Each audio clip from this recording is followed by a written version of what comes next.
On January 20th, President-elect Joe Biden will take the oath of office to become the 46th President of the United States. And it's not exactly clear how the current inhabitant of the White House will mark his departure. But one way or another, he's gonna have to leave. Certainly I will. Certainly I will. And you know that. And that raises an interesting question. Where's he gonna go?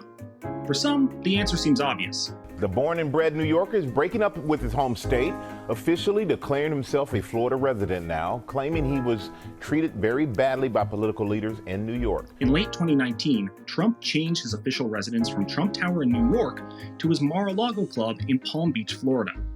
He's even voted from that address in the most recent Florida primary and the general election. Seems like a done deal, right? Well, there's just one problem. No one is actually allowed to live there full-time, not even Donald Trump. And here's why. Trump first purchased Mar-a-Lago as a home back in the 80s. But when he found himself in some financial trouble in the early 90s, his original plan was to divide the land into smaller properties.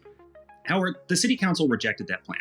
So he decided to convert it into a private club, charging membership fees instead of just selling it off. It's not really fair to have one person carrying the burden of this incredible house.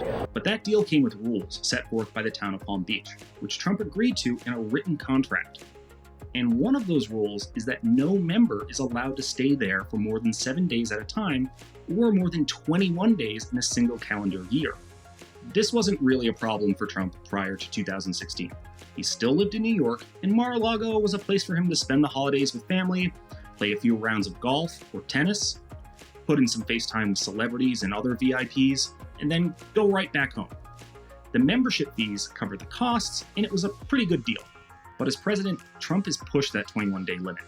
It's hard to track, but as of November 2019, he had spent at least 133 days there while in office. There are also rules governing things like noise, traffic, and use of the waterfront. So while the town of Palm Beach has made exceptions for temporary helipad, street closures, and moorings, all that stuff is supposed to be removed once Trump leaves office. Now, it's highly unlikely that if President Trump does decide to make Mar-a-Lago his primary residence, that the town of Palm Beach would serve an eviction notice. But they could revoke the club's operating license, meaning it would no longer be able to generate income. So what's Trump gonna do? He could fight the town of Palm Beach, but it's more likely he'll just purchase something nearby.